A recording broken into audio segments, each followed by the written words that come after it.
الحمد لله نحمده ونستعينه ونستغفره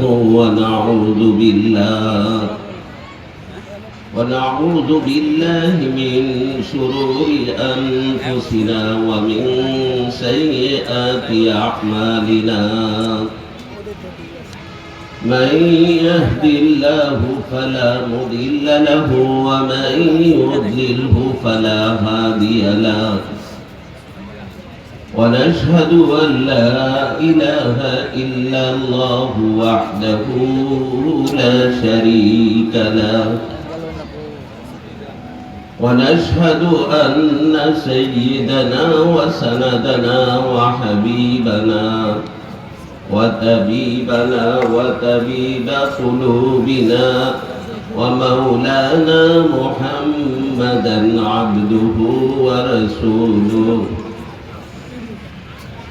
أما بعد فقد قال الله تعالى في كلامه المجيد والفرقان الحميد: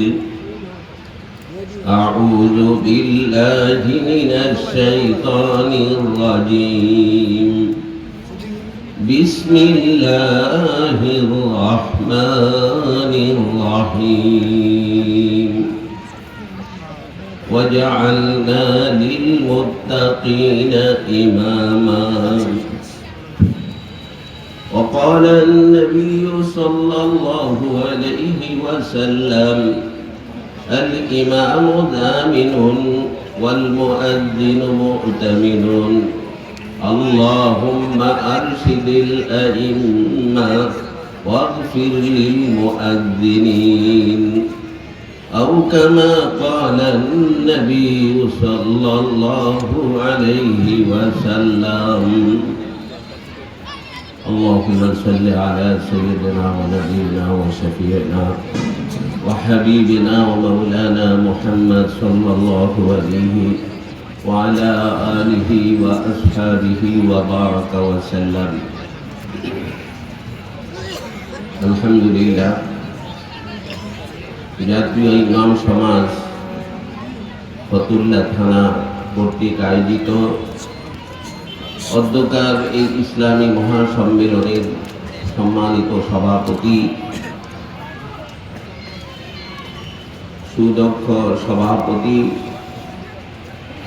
আলহাজ হযরত মাওলানা মুফতি আবু বকর সিদ্দিক কাসিমি সাহেব দামাত বারাকাতুহুম, মাহফিলের প্রধান অতিথি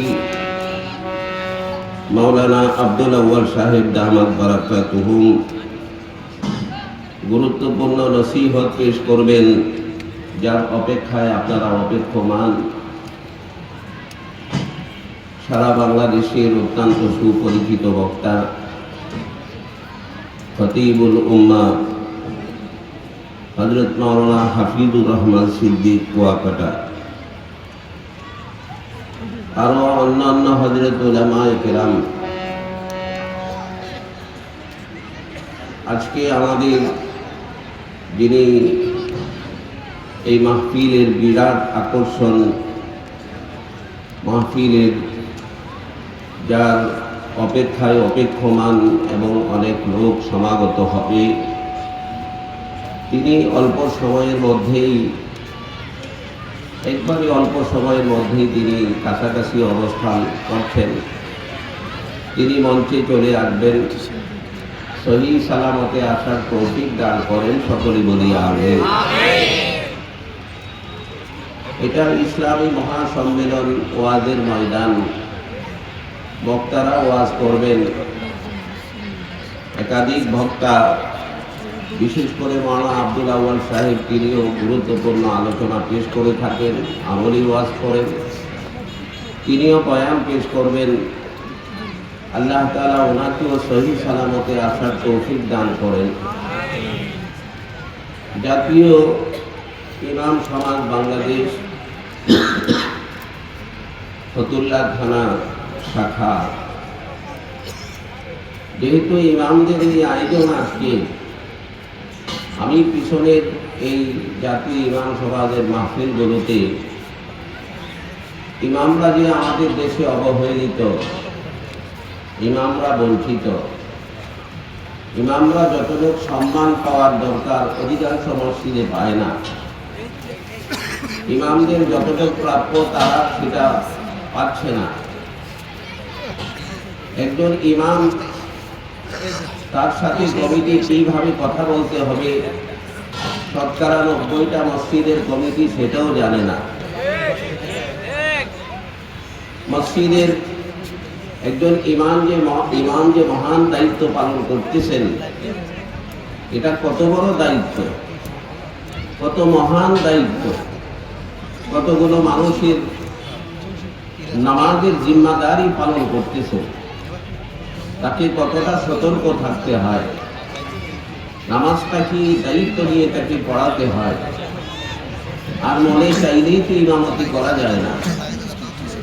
ইমামতি করার জন্যে কমপক্ষে দাওরা পাস করা লাগে আমাদের দেশে বর্তমানে। এই পড়াটা পড়তে মৌসুম নির্দেশনা ছাড়াও 12 বছর লাগে। কত বছর? 12 বছর। এত বছর পড়ার পরে বিভিন্ন মসজিদে ইন্টারভিউ হয়। ইন্টারভিউর মাধ্যমে ইমামরা নিয়োগ হন। সেই ইমামের সাথে কি আচরণ মুসল্লিদের করা দরকার, কমিটির করা দরকার, সেটা আমাদের দেশে খুব কঠিন ব্যাপার। ইমামকে মসজিদওয়ালারা চাকর মনে করে। কি মনে করে? চাকর। ইমামতি এটা চাকরি না। ইমামতি কি চাকরি না? কি বলে?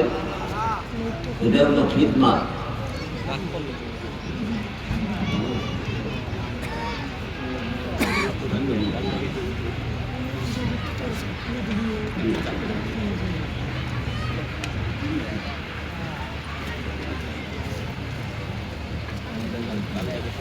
আলহামদুলিল্লাহ, আমাদের মঞ্চে উপস্থিত হয়েছেন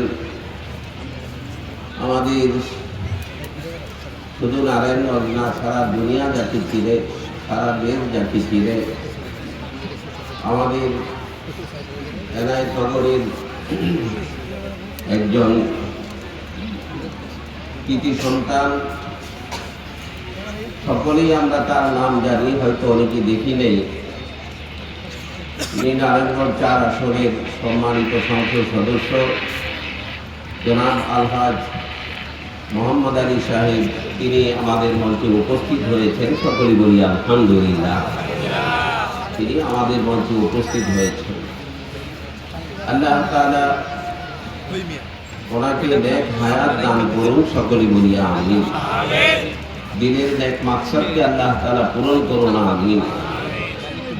শেষ সময় যেন দেশের খেদমত করতে পারে আল্লাহ তাআলা সেই সুযোগ করে দিন। সকলেই বলি আমিন। তো ভাই, তিনি তো আমাদের সামনে আসছেন, বসছেন, হয়তো কিছু কথাও রাখতে পারেন। তা আমি অল্প সময়ের মধ্যে যে কথাটা বলতে চেয়েছি, যে ইমাম, এই ইমামটা, এই ইমামতি দেখেন, জিবরাইল আলাইহিস সালাতু ওয়াস সালাম তিনি কোনো অফিস আদালতে চাকরি করেন নাই। তিনি কোনো কোথাও কর্মচারীর দায়িত্ব পালন করেন নাই। কিন্তু যেই দায়িত্বটা ইমাম সাহেবরা পালন করে, এই ইমামতি হযরত জিবরাইলও করেছেন। মারহাবা বলেন। জিবরাইল আমিন সমস্ত ফেরেশতাদের লিডার, সাইয়্যিদুল মালাইকা। এই যে সামনে রমজান মাস আসতেছে, এই রমজান মাসে হযরত জিবরাইল আলাইহিস সালাতু ওয়াস সালাম পেয়ারা রাসূলের কাছে আসতেন। বিশেষ করে মদিনায় হিজরতের পরে করাই শরীফ যখন করাই পূর্ণ নাযিল হয়ে গেছে, হযরত জিবরাইল আসতেন। পুরা 30 পারা জিবরাইল আমিন নামাজের মধ্যে পড়তেন। হুজুর সাল্লাল্লাহু আলাইহি ওয়াসাল্লাম পিছনে শুনতেন। আলহামদুলিল্লাহ বলে। এরপরে হুজুর সাল্লাল্লাহু আলাইহি ওয়াসাল্লাম ইমামতি করতেন, জিবরাইল পিছনে মুক্তাদি হিসাবে। তাহলে জিবরাইল তিনি পেয়ারা রাসূলের মুক্তাদিও বলেছেন। তাহলে ইমাম, এই জিনিসটা যেটা ইমামতি, যেটা এক তো ইমামের অর্থ হলো নেতা। সমস্ত নবীদের একটা লকব হলো ইমাম, কারণ নবী তিনি কওমের নেতা। আমার কথা বুঝতেছেন? এরকম ভাবে ইমাম মানে মুক্তাদা, যার অনুসরণ করা হয় তাকে ইমাম বলা হয়। ইমাম মানে মসজিদের ইমাম, তার অনুসরণ মসজিদের মধ্যে সকল মুসল্লিদের করতে হয়। যত বড় নেতা হোক, যত বড় লিডার হোক, কোন ইমামের পিছনে যখন দাঁড়ায় তখন সেই ইমামকে অনুসরণ করতে হয় তাকে। ইমাম রুকুতে গেলে রুকুতে যায়, তাকবীরে তাহরিমা বাঁধে, এই নেতাও বাঁধে, সিজদায় গেলে সিজদায় যায়, ঠিক কিনা বলে? তাহলে মসজিদের ভিতরে ক্ষণিকের জন্য আপনি আমি ইমামকে মেনে নিলাম, কিন্তু নামাজ শেষ, ইমাম সাহেবের ইমামতি, সেই যে ইমাম, সে মুক্তাদা, সে লিডার, এটা নামাজের পরে কিন্তু সেই সুরত আর চেহারা থাকে না, সেই অবস্থাটা আর থাকে না। অথচ ইমাম যারা, এরা সমাজের তিনি শুধু মসজিদের ইমাম না, তিনি সমাজেরও ইমাম। কেউ মৃত্যুবরণ করলে জানাজা পড়ায় কে বলেন? জোরে বলেন কি? এখন যদি কোনো মসজিদের সেক্রেটারি, সভাপতি ইমাম সাহেবের সাথে যোগ বদাচরণ করেছে, সে যখন জানাজা পড়াবে তখন সে কেমনে বলবে আল্লাহুম্মা গফির লিহাইয়িনা ওয়া মাইয়িতিনা, আল্লাহ এই মাইয়িতকে মাফ করে দাও? এই কথাটা কলিজা থেকে আসবে না, বরঞ্চ সে মনে মনে ভাববে একটা বিপদ গেছে। জোরে কোন ঠিক না বেঠিক? সে ভাববে যে একটা মুসিবত থেকে মুক্তি পেয়েছি, ঠিক কিনা বলেন? তাহলে কি ইমাম সাহেবের পিছনে নামাজ পড়তে গিয়ে রুকুর সময় রুকু, সিজদার সময় সিজদা, সালামের সময় সালাম, কিন্তু ইমাম যখন তার ইমামতিটা শেষ করে তখন তার কোনো স্বাধীনতা থাকে না বললেই চলে। ইমাম সাহেব সে গার্মেন্টসের একজন চাকরিজীবী। অনেক মসজিদে এরকম আছে, গার্মেন্টসের শ্রমিকের চেয়েও খারাপ ব্যবহার করা হয় ইমামের সাথে, ঠিক কিনা? অতএব ইমাম সাহেব যারা, তাদেরকে শ্রদ্ধা করতে হবে।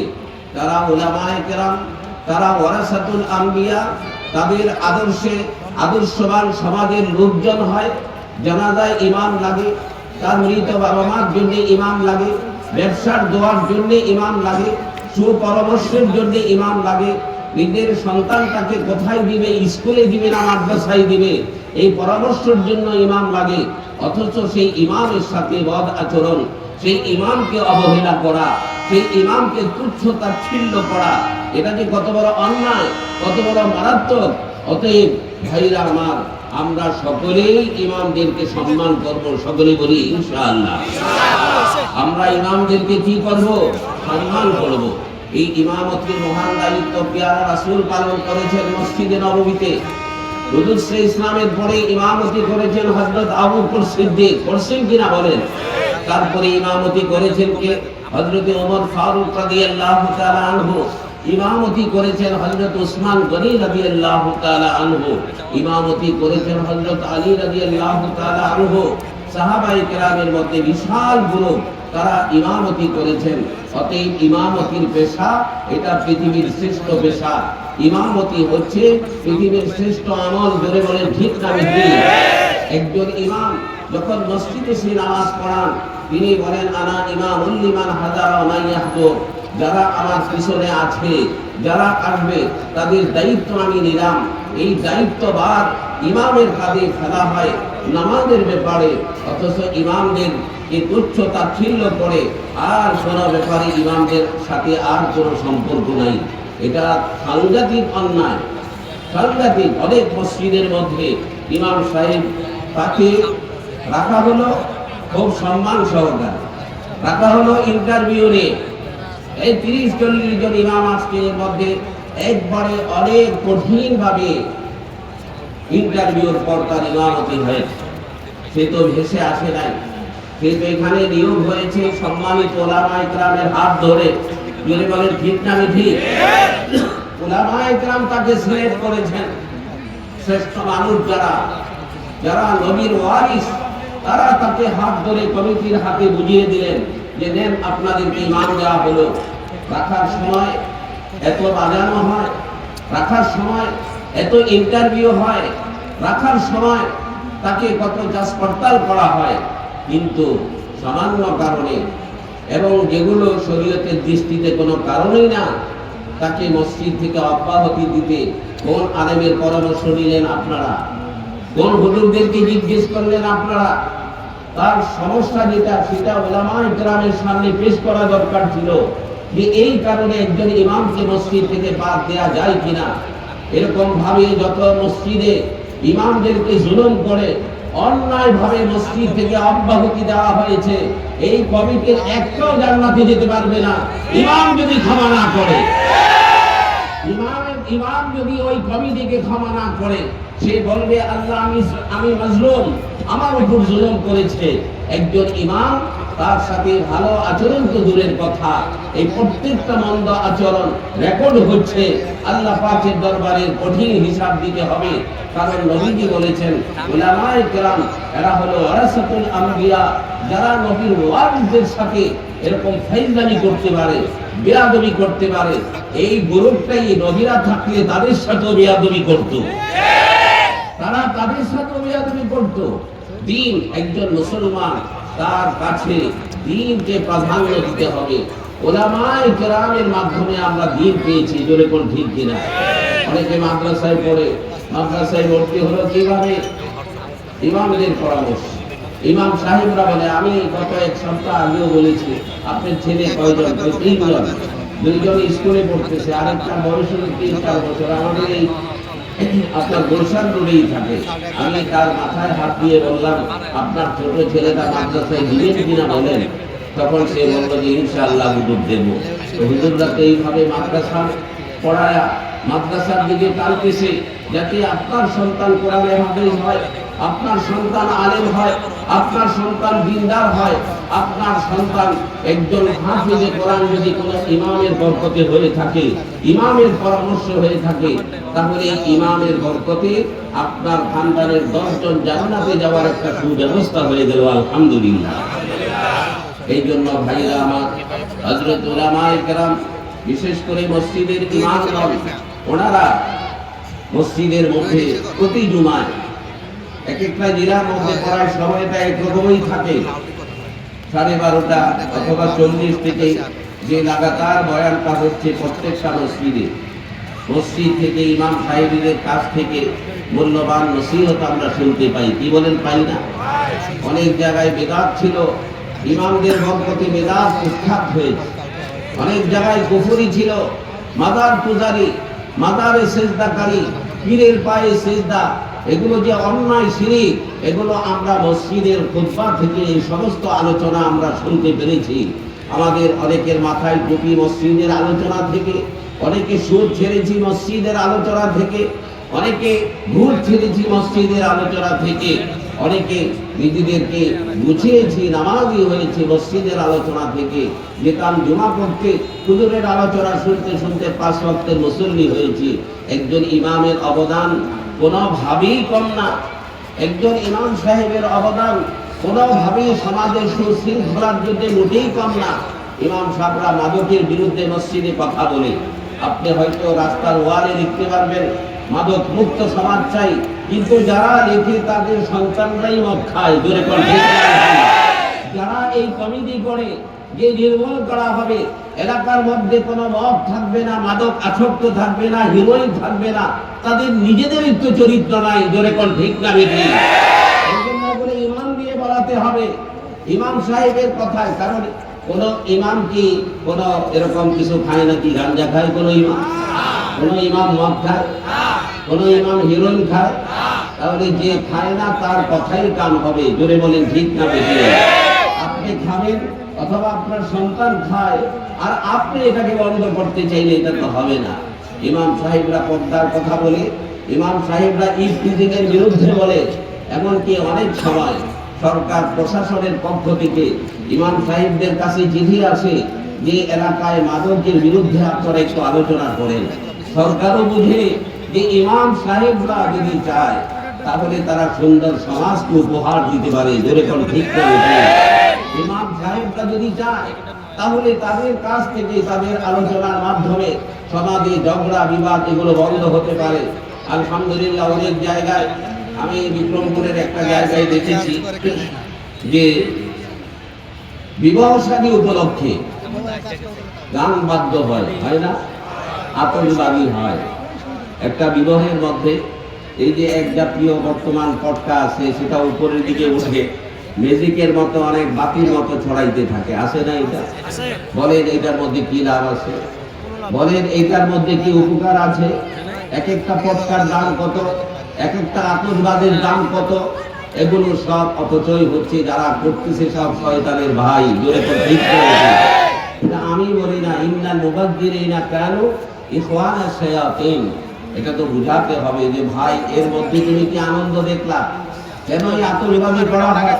কেন এই বোমা ফাটানো হয়? আর এই থেকে তো আগুন বের হয়। এই তো অগ্নি পূজার সমতুল্য। জোরে কোন ঠিক কিনা? ইসলাম আসছে অগ্নি পূজা বন্ধ করার জন্য। এই সমস্ত পটকাবাজি করে আর আতশবাজি দিয়ে এটা এক জাতীয় আগুনের সাথে খেলা করা হয়। ওলামায়ে কেরামের মেহনতে সবে বরাত আসতেছে, 3 তারিখ রাতে আসতেছে না।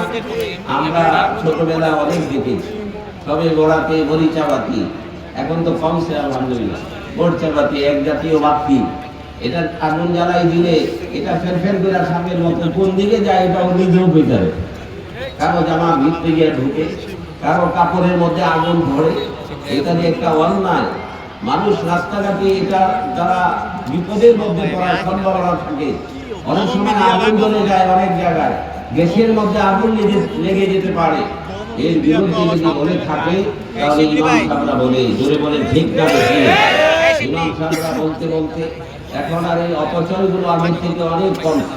সবে বরাত ইবাদতের রাত, সন্ধ্যা থেকে ফেরেশতা নিচে আসে, আসার পরে বলতে থাকে আসমান থেকে ডেকে, আল্লাহ তাআলা তোমাদের মধ্যে গুনাহগার থাকলে বলো গুনাহ মাফ করে দেব, তোমাদের মধ্যে অভাবগ্রস্ত থাকলে বলো অভাব দূর করে দেব, তোমাদের মধ্যে যদি কেউ গুনাহগার থাকো বলো গুনাহ মাফ করে দেব।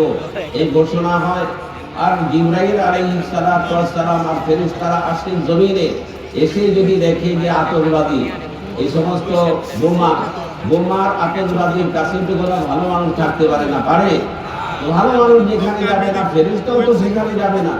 ফেরেশতার রহমতকে বাধাগ্রস্ত করার জন্য কোন সময় হয়তো কেউ চক্রান্ত করেছে যে সবে বরাতে এগুলো করতে হবে, অথচ এগুলো কোরআনে নাই, হাদিসে নাই, ইজমাতে নাই, কিয়াসে নাই, ফিকহ কিতাবে নাই, কোথাও নাই যে সবে বরাতে এগুলো করতে হবে।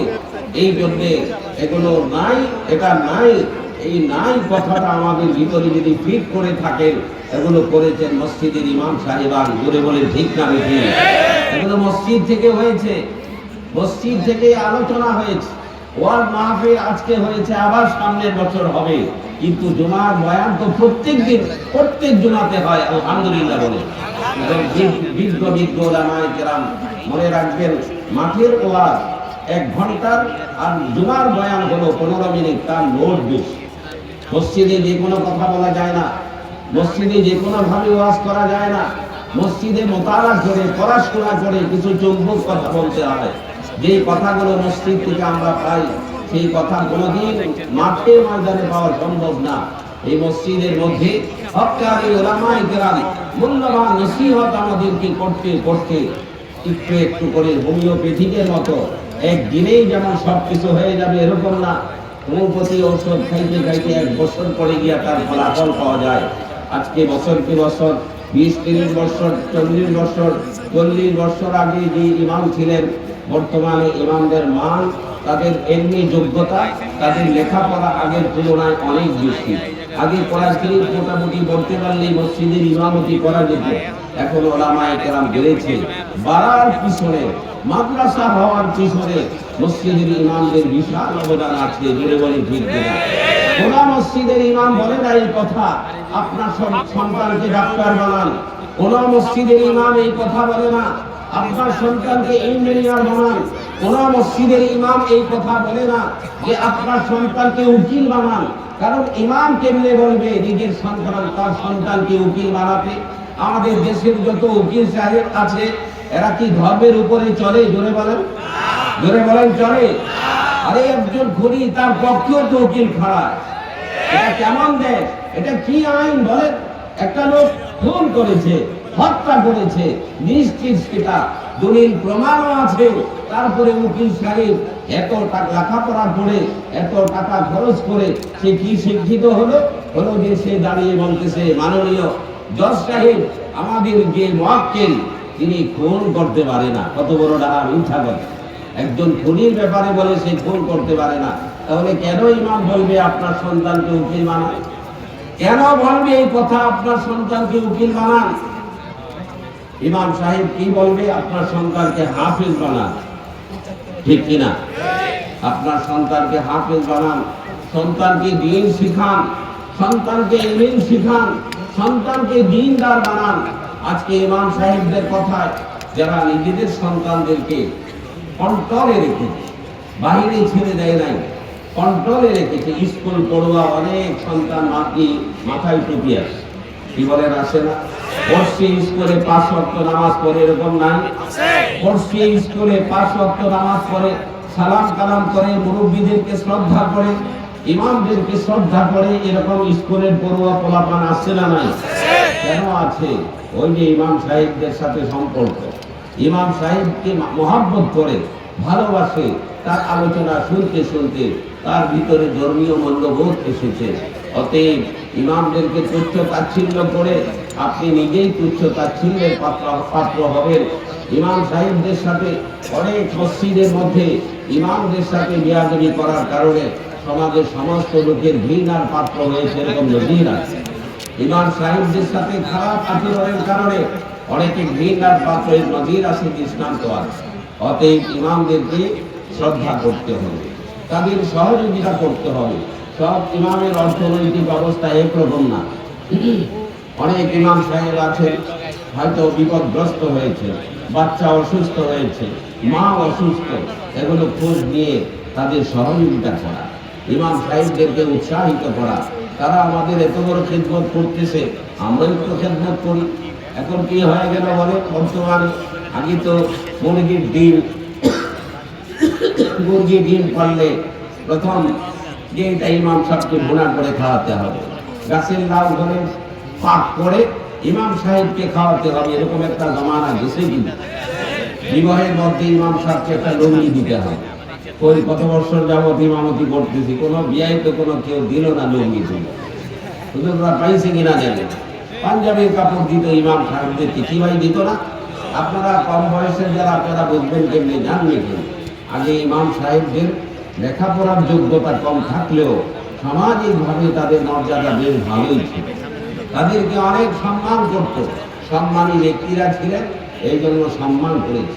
এখন যে এলাকার মধ্যে ইমাম সাহেব যত অবহেলিত, বুঝতে হবে সেই এলাকার মানুষ ততই নোংরা। জোরে বলেন ঠিক না? যেখানে ইমাম সাহেব সবচেয়ে অবহেলিত, তুচ্ছ তাচ্ছিল্য যে সমাজ করে, এরা পৃথিবীর সবচেয়ে জঘন্য অপরাধী সমাজ। সেই সমাজের মধ্যে ভালো মানুষ বলতে কেউ নাই। আর ওই খারাপ মানুষ থেকে যেই মসজিদের কমিটি নিয়োগ হয়, কমিটি নির্ধারণ হয়, তারাই উল্টা পাল্টা সিদ্ধান্ত নিয়ে ওলামায়ে কেরামকে অপমান করে। জোরে কোন ঠিক? অতএব যারা মসজিদের কমিটি হতে পারেন, এটাকে সুকিসমত মনে করবেন, এটাকে ভাগ্য মনে করবেন, খেদমত মনে করবেন যে আল্লাহ তাআলা আমাকে মসজিদের খেদমত, মসজিদের ইসলামের খেদমতের সুযোগ দান করেছেন। আপনারা যারা বিভিন্ন ইমামদের পিছনে নামাজ পড়েন, ইমামদের সাথে আপনাদের সব পরামর্শ, কোনো ভালো পরামর্শ দরকার হলে, এমনকি আপনি ব্যবসা করতেছেন, ব্যবসা সম্পর্কে তার থেকে পরামর্শ নেবেন, মেয়ে বিবাহ দিবেন, এই ব্যাপারে আপনি ইমাম সাহেবের কাছ থেকে পরামর্শ নেন, তাহলে আপনি জিতবেন। কারণ আপনি উনি চাইলেন আর এক জায়গায় বিবাহ দিয়ে দিলেন, কিন্তু ছেলে কোন কোয়ালিটির হতে হবে এটা জিজ্ঞেস করেন ইমাম সাহেবের কাছে। মেয়েকে বিবাহ দেওয়ার টাইমে আবার ছেলেকে বিবাহ করাবেন, একজন ইমামের সাথে পরামর্শ করেন। ইমাম সাহেব আপনাকে বলবে কোরআন ও হাদিসের দৃষ্টিতে ইয়া রাসূল কেমন মেয়েকে বিবাহ করতে বলেছেন, এই তথ্যটা আপনাকে দেবে, তখন ভালো একটা মেয়ে ঘরে আনতে পারবেন। আপনি এই ব্যাপারে ইমাম সাহেবের খালি পিছনে নামাজই বললেন, ওই যে মাঙ্গার কারণটা এখনো শিখবেন না। ইমাম সাহেবের অত ভাই সব ব্যাপারে আপনার মাসলা মাসাইল, নিজের ঘরের ব্যাপার, সব ব্যাপারে ইমাম সাহেবদের কাছ থেকে সুপরামর্শ পাওয়া যায় এবং যারা নিতেছে তারা ভালোই আছে। আল্লাহ তাআলা ইমাম সমাজকে নেক হায়াত দান করুন, সকলে বলি আমিন। এবং যারা ইমামতি করতেছেন আল্লাহ তাআলা যেন এদের মাধ্যমে আমাদের দেশে বিশাল খেদমত দেন, ওনারা যেন সুপরামর্শ দিয়ে আমাদেরকে সব ব্যাপারে, দ্বীনের ব্যাপারে, সমাজের ব্যাপারে, রাষ্ট্রের ব্যাপারে ওনাদের কাছ থেকে সব পরামর্শ নিয়ে আমরা সেইভাবে সব কাজ করব, সকলে বলি ইনশাআল্লাহ। এবং ইমাম সাহেবদের যেখানে অনেক মসজিদে বেতন একবারেই, বেতন তো বলা যায় না, তাদের যে খিদমতের যে হাদিয়াটা দেয় সেই হাদিয়ার ব্যাপারে কোনোভাবে কোনো চিন্তা নাই। একটা মানুষ সেই চলবে কীভাবে, সেই ব্যাপারে অনেকে আছে 10 বছর যাবৎ একটার উপরে বলে সব জায়গায় কিছু না কিছু বাড়তে থাকে, এখানে বেচারার সঙ্গে বলতেও পারবে না। এই জন্য যে সমস্ত মসজিদে আপনার যদি কোনো কথা বলার কোনো সুযোগ থাকে তাহলে তাদের হাদিয়ার ব্যাপারে আপনি যদি বলে ইমাম সাহেবের এই হাদিয়াটাকে আপনি যদি 500 টাকাও বাড়িয়ে দিতে পারেন তাহলে আল্লাহ তাআলা এই বরকত আপনাকে দান করবেন। ওয়া আখির দাওয়ানা আলহামদুলিল্লাহি রাব্বিল আলামিন।